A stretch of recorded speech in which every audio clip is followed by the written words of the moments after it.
Hi, my name is Tammy Van Drunen, and I practice faith walking in my home city of Greeley, Colorado.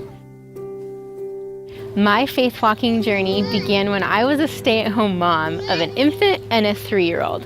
When in 2001 the curriculum began asking about where I was called to mission in my everyday life, I at first felt lost. I didn't have a workplace or really even a third place. My life consisted of keeping 2 little children alive, and sometimes we didn't leave the house for days at a time. How could I do mission when I never left the house? Then I looked at those questions again. Where do I spend most of my time? In my house and in my neighborhood. So, where it was easiest to practice being on mission, well, that would be in my house and in my neighborhood. It's easy to forget that I am called to be on mission in my home. In fact, that really is the most important space as a parent, to show God's love and peace to my children.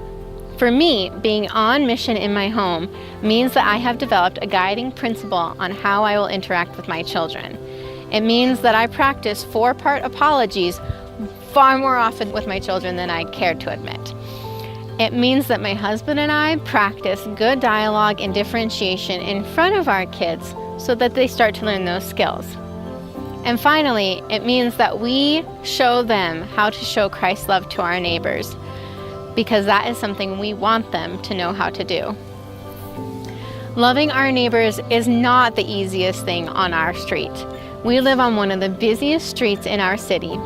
We live blocks away from the local university, so we have a lot of college rentals.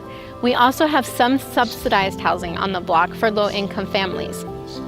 Currently, we are one of 2 home-owning families on our 6-house block. Our population is transient and believe, think, and act differently than we do. With all of that in mind, my big promise is that my stretch of road will be a place where people know each other, enjoy living, and are sad to leave when it's time to go. This is a continual and ongoing work, and I'm not the greatest at it yet.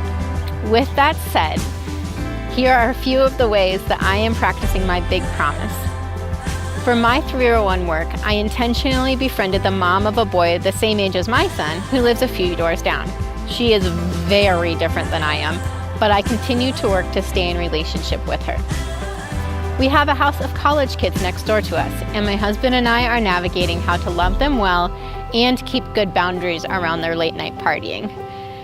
We have had them over for brunch, and several of the young women who live there have helped watch our kids over the past year.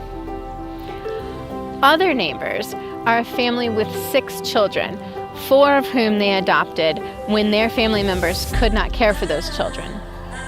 The kids are given an open invitation to our backyard, and my plan for this summer is to ask their middle school boys to mow our yard. While we will pay them for this, and we will enjoy having that responsibility off our back, the real reason to ask them to mow is so that we can continue to develop relationships with that family. So, none of this is particularly flashy. None of it is an obvious world changer. But I know that I am being obedient to the little ways God is calling me to bring shalom to my world. Mission doesn't have to be giant. It just has to be obedient to where God is calling.